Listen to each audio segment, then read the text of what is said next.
My mom went into a coma. That necklace tried to steal my soul. She heard a rumor that our family comes from Star Whisker witches. She had to get to the bottom of it. When my mom was just a little kitten, she heard this absolutely wild rumor that our family comes from a line of Star Whisker witches. So naturally, like any sane cat, she had to get to the bottom of it. She graduated from Meowford University with honors and went totally all in on studying the supernatural in a super scientific way. And her big takeaway was that the supernatural is real. We just need the right way to connect with it. But even though Mom became super famous for her groundbreaking work, she still couldn't figure out if our family had any connection to witches. She was so obsessed with finding the answer that she neglected everything else, which did not sit well with Dad. They fought all the time, his tail puffing up every night, and eventually he had enough and left. Soon after, Mom realized she was pregnant with me. So she dropped her research, moved back into her childhood home, this big, pastel-painted, plant-filled house with Aunt Jinx, and became the most devoted mom ever. But the second I started high school at Glitterpaw Academy, she dove right back into her witch hunt. She even had this creepy little office filled with glowing crystals, old scrolls, and souvenirs from her years of research. And Aunt Jinx absolutely hated that place. "Oh, my whiskers, Lilo. Who gave you that awful haircut? You look like you got in a fight with a lawnmower." "Mom did. What's wrong with it?" "Nothing, except you look like a shaved squirrel cat." "You look fine, Jinx. And why are you in my office anyway? I thought you hated coming in here." "I do. It's just that I need some fish coins. I'm traveling to Meow Maldives tomorrow with Leo, and I don't want him to see me as some wannabe leeching off his money." "Who's Leo? I thought you were dating Milo." "Milo was such a bore, so I broke up with him. Now I'm dating Leo. You know, he's an entrepreneur and he owns a yacht." "A yacht?" "Only like 0.001% of cats own a yacht, and Leo is one of them. Now, if you're done interrogating me, can I have some cash?" Aunt Jinx was Mom's twin sister. But unlike Mom, Jinx was a total free spirit. She drifted from city to city, never held down a steady job, collected shiny things, and dreamed of marrying super rich so she'd never have to work a day in her life. Mom thought Jinx was a total flake. And for Jinx, Mom was one science experiment away from turning into a mad scientist. So obviously they never got along, and life went on like that until one day, everything changed. Mom was in her creepy office doing her usual research when we heard a loud crash. Jinx and I rushed in to check on her, and there she was, passed out cold on the floor, her fluffy tail completely still. Her research papers were scattered everywhere, and right in the middle was this weird, shimmering necklace with a purple moonstone that glowed. I ran to Mom's side while Aunt Jinx called the ambulance, but when the paramedics arrived, they said she was in a coma. Mom was rushed to the hospital, but the necklace stayed behind. I couldn't bring myself to leave it there. It felt important, like it might hold the answers we needed. So I took it and always kept it close to me. "Oh my God, just toss that ugly thing already." "No way." This was the last thing Mom was researching before she collapsed. She might need it when she wakes up. For what? To wear to some ugly necklace convention? "Lilo, you're 18. Go live your life. You sulk way too much for a teenager. And you're way too wild for someone in their 40s. Don't you care about Mom at all? Aren't you even a little worried if she's ever going to wake up?" "Look, your mom's nuts, okay? For all we know, this is because she spent too much time chasing ghosts and ancient nonsense. Now, do me a favor and stop playing detective." Aunt Jinx grabbed my paw and I wanted to pull away, but I was too stunned. Not because of what she did, but because of what I saw. I had this vision where I saw Jinx in Mom's office pulling fish coins out of her little safe box. "You stole from Mom's locker?" "What locker?" "I didn't steal anything. But I just saw." I grabbed Jinx's paw again, and just like before, I saw her in Mom's office stealing money. I was trying to make sense of what was happening when suddenly my eyes fell on the necklace in my paw. I put it down and touched Jinx again, and nothing. No visions this time. Could this necklace actually be showing me something? "Oh no. You've got that look. The same one your mom got whenever she went on about ghosts or spirits or whatever nonsense she wasted her life chasing." Jinx kept groaning about something, but my brain was stuck on the fact that the necklace actually had powers. Every time I held it, these weird flashes would hit me. I didn't totally get what they were. Maybe they were some blurry sneak peeks into the future. Honestly, with Jinx's track record, seeing her steal from Mom felt pretty believable. But I needed proof that this thing was legit. So the next day, I wore the necklace to school. And like I suspected, every time I bumped into someone, I saw a glimpse of their future. Like I accidentally brushed whiskers with Piper, our cheer captain, and saw her flipping out in front of everyone. Sure enough, later that day, she dumped her boyfriend and destroyed his locker. I also saw Toby, the class clown, going home alone to his 7 cats, which was kind of sad but also kind of goals. But then I saw the rude school janitor having a terrible tuna sandwich that would keep him in the bathroom all afternoon. That instantly lifted my spirits. Oh wow, this is the best day ever. Talking to yourself, Lilo, is that your secret strategy to beat me on the test? Hate to break it to you, but it's not going to work. Ugh. Kiko. Of course. He had to walk in and ruin my perfect day. Kiko is in my class, and he's probably the most perfect tomcat ever. Rich, popular, a face that looks like it was sculpted by the cat gods, bright blue eyes, perfect grades. He's got it all. But here's the kicker. Kiko's insanely clumsy. It's almost a talent how bad he is at holding onto things.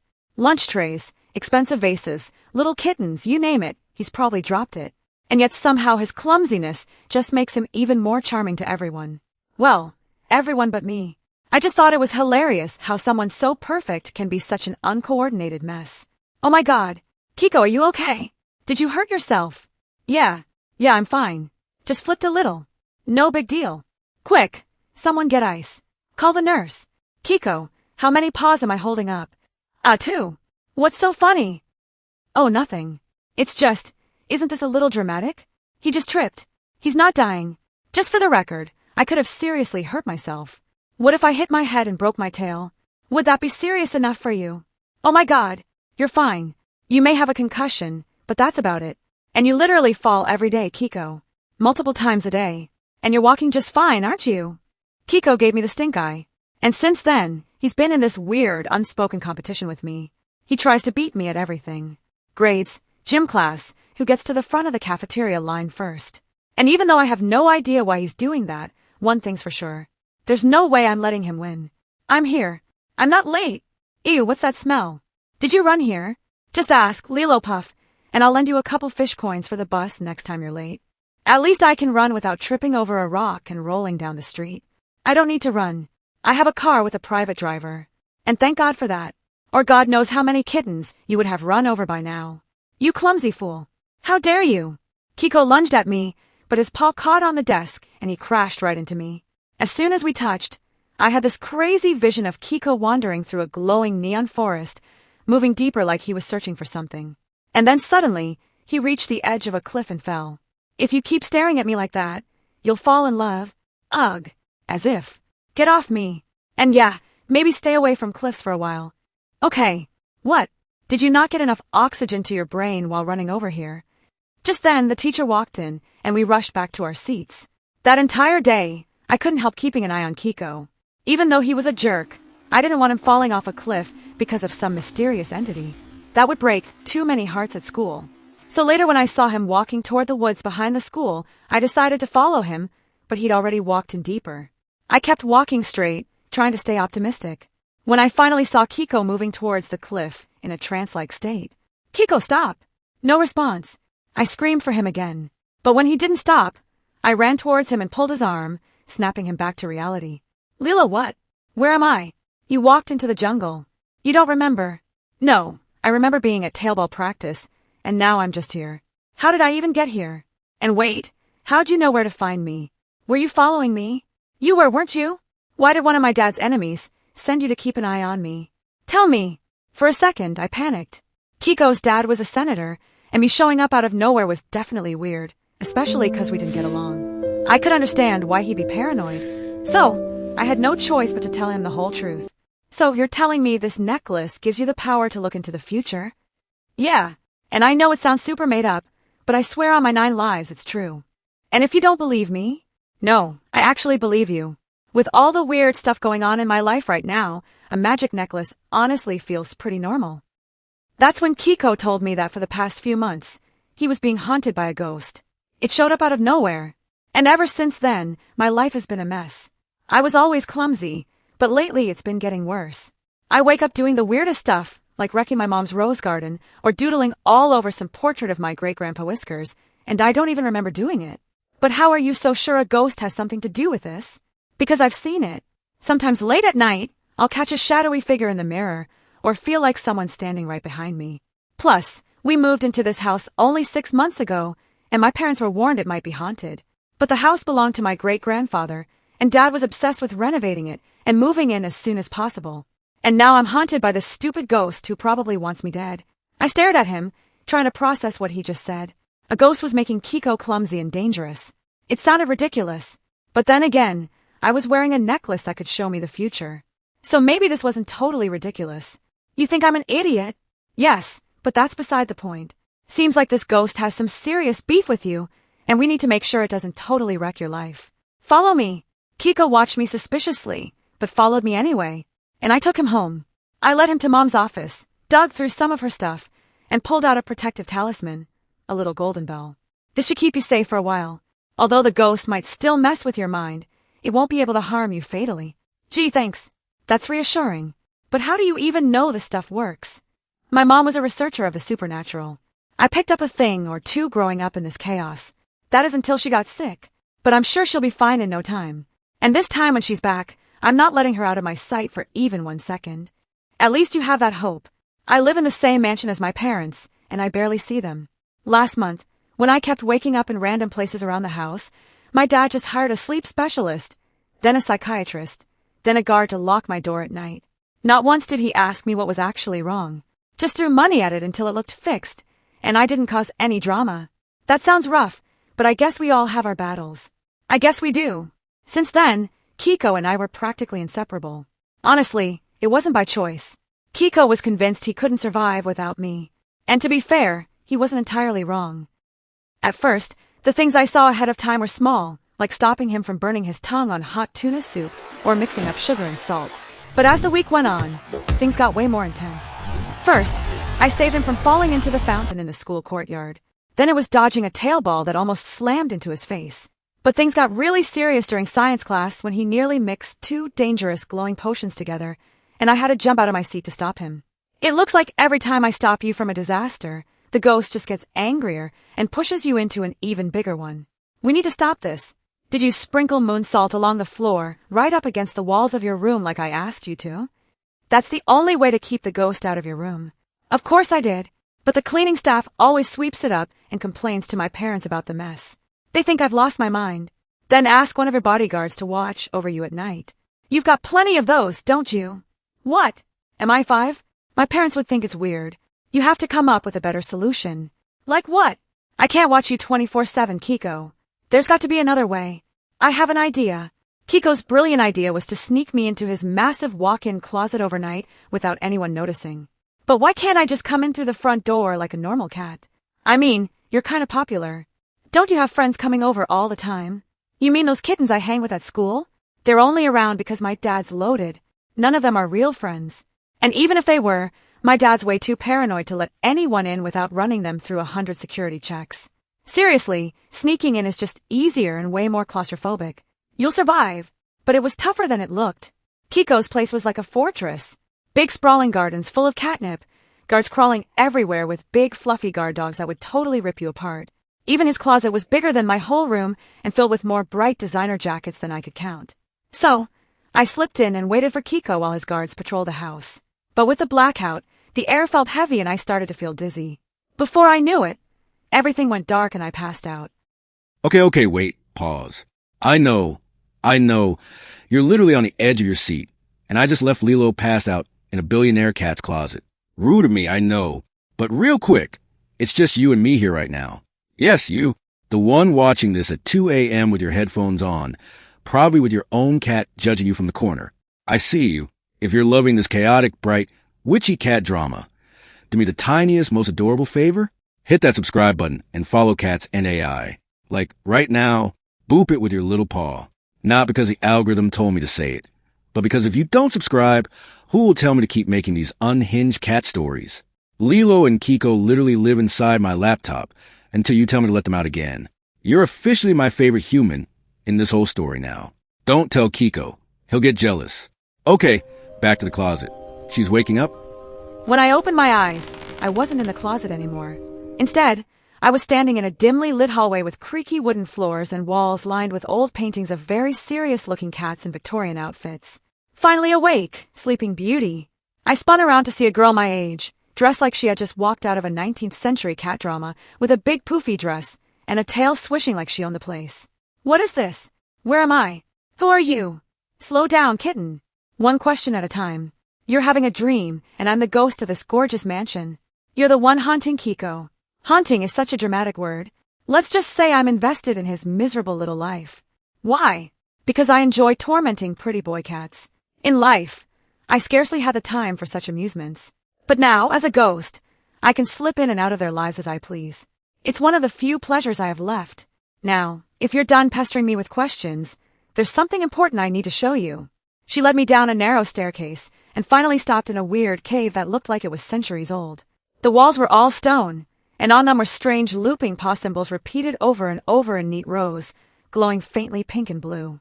I was trying to make sense of what they meant when the ghost gestured towards the end of the cave to a big, bright red door that looked totally out of place. If you want answers, just walk through that door.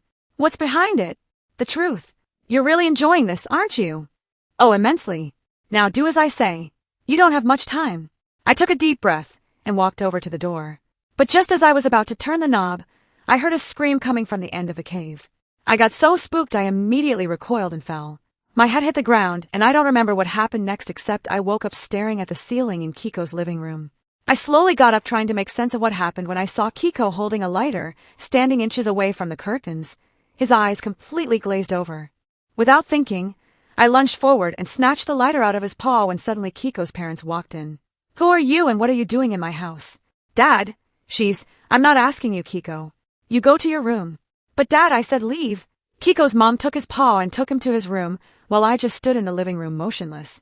As for you, girl, you broke into my house, and judging by that lighter in your paw, I'd say your intention was to set something on fire. Some rival sent you to sabotage me, so I stepped down from my mayor campaign. What? No, I wasn't trying to burn anything. I was helping Kiko. Ask him. I don't have to ask him anything. My son would never be friends with someone like you. Excuse me, sir, but you're crossing a line here. I agree this whole thing looks suspicious, but I'm telling you the truth. You can call my aunt. She can vouch for me. Oh, I'm sure you have some accomplice ready to cover for you. Enough of this nonsense. You're not fooling me. Before I could argue any further, his dad pulled out his phone and called the police. And an hour later, I was sitting in the police station feeling like the unluckiest cat in the whole world. I was just about to lose my mind when Jinx burst through the doors and dragged me home. Of all the stupid, reckless, irresponsible things you could have done, Lilo, you broke into someone's house. I didn't. Kiko called me there. He's my friend. So, you're telling me you have rich friends like that guy Kiko, and you never told me? How could you do that? The least you should have done was to introduce me to his father. For the love of Batet, Jinx, his dad's married. Where are your morals? Who needs morals when you can be rich? And his dad's a politician, right? Everyone knows politicians are always looking for trophy wives. I'm sure I'd fit right in. Now, do me a favor and arrange a meeting. I will do no such thing, you freak. What? I'll talk to him after break tomorrow at school. I didn't, because Kiko didn't turn up at school the next day, which kind of had me worried. I even called him, but he didn't answer. So, I thought he was just ignoring me after what happened with his dad last night. But then something in my heart told me things weren't right. So, I decided to pay him a visit. I was outside his mansion when suddenly I started hearing voices. I walked in and froze. Kiko was standing on the edge of the roof, swaying like a leaf in the wind. His parents were shouting up at him. Guards were barking into their walkie-talkies, but no one was making a move to save him. Kiko, sweetie, please wake up. But Kiko didn't move. It was clear he wasn't himself, and if someone startled him or rushed up there, it might only push him to jump. I had to get to him somehow. So, with everyone distracted, I slipped into the mansion and dashed upstairs to the rooftop. Kiko, it's me, Lilo. I know you can hear me. You're not alone. I'm here. Okay, just focus on my voice. Kiko tilted his head slightly, like he was trying to place the sound. You're stronger than this. Whatever's got a hold on you, it doesn't control you. You're Kiko, the Tom who trips over air and somehow still looks cool doing it. You're not a puppet. Fight it. For a moment, nothing happened. Then slowly, he turned his head to look at me. Lilo, it's me. I've got you. I won't let go. I promise. Finally, he reached out, and the moment our paws touched, I yanked him away from the edge with all my strength. But I fell, hit my head, and blacked out. And when I woke up, I was in Kiko's room. What happened? You hit your head, Lilo. I don't know how to thank you. If you hadn't come, I don't think I'd still be here. Good thing I showed up then. There's also something else you should know. Kiko reached into his pocket and pulled out my necklace. The chain was snapped and the strange moonstone pendant was cracked right down the middle. I found it next to you after you fell. Oh no. It was the one thing that still connected me to my mom. I'm so sorry, Lilo. I'm sorry that I dragged you into this mess. It wasn't your battle to fight. In fact, there's something you should know. And Kiko told me that he wasn't actually possessed, but had a rare psychological disorder that caused blackouts and hallucinations. It started when he was a kitten, but it went away. We thought it was fine until these past few months. My dad's political campaign, the pressure, moving into this old place with all its creepy stories. It must have triggered it again. And we tried to keep him safe, secure the entire place, but we failed. My parents didn't tell me this because they thought I might freak out and maybe the condition will worsen. But what's worse than jumping off a roof? Sorry, bad time to joke. But the bottom line is that I'm truly sorry for everything I've put you through. And I'd really love it if we could be friends. Kiko was still talking when my phone buzzed. It was Aunt Jinx, and she told me that Mom was finally awake. I told Kiko, and he immediately offered to take me to the hospital. As soon as we reached the hospital, I rushed into Mom's room and held her tight. Oh, thank God. I was so scared I'd never get to see you again. Oh, my sweet girl. I missed you too. And I've got to say this. You've been so brave. But Mom, I messed up. I broke the necklace. Well, you kind of did me a favor there. Mom's eyes drifted to the broken necklace, and she told me that it wasn't just some souvenir, but an ancient relic designed to imprison souls. I studied it, thinking it would confirm our family's history with witchcraft. I thought if I could connect my spirit to it, I'd gain the wisdom I'd been seeking. Instead, the necklace trapped me. My body stayed here in a coma, but my spirit was locked inside. But when it broke, it lost its hold. My soul was released and returned to my body. So, you were in this necklace all this time? In a way, yes. I've been watching you, and you've been so brave, Lilo. Although I got a bit freaked out when I saw you walking towards that red door. Wait, you know about the red door? How? I never told anyone about that vision. I know because I was there. That scream you heard was mine. And it wasn't a vision, Lilo. The necklace was messing with your head. It feeds off your fears and uncertainties. And when it sensed your confusion about Kiko's haunting, it created the image of a ghost to prey on your emotions. It was all a trick to get you to walk through that red door willingly. And if you had, you'd be trapped just like I was. So, you mean everything I saw in my visions was my imagination? But what about the stuff that came true? The necklace has the strange power of showing you bits and pieces of the future, but never the full picture. It keeps you curious, making you rely on it to guide you. That's how it earns your trust and manipulates you. I think I'm going to lose my mind. No, you won't, because I will never let this happen again. I'm done with these studies, Lilo. I lost sight of what matters and nearly lost everything. I think I want to focus on my family again. I'd love that too, Mom. Great. Now that you're both reunited, maybe we can talk about my Bora Bora trip. No, fine. I'll just sit here quietly. We all laughed and it felt like a new chapter had begun. The necklace was gone. Mom was awake and back with me. And as for Kiko, well, he's still clumsy as ever, but at least he's taking therapy, so he won't roll off another building and blame it on a ghost.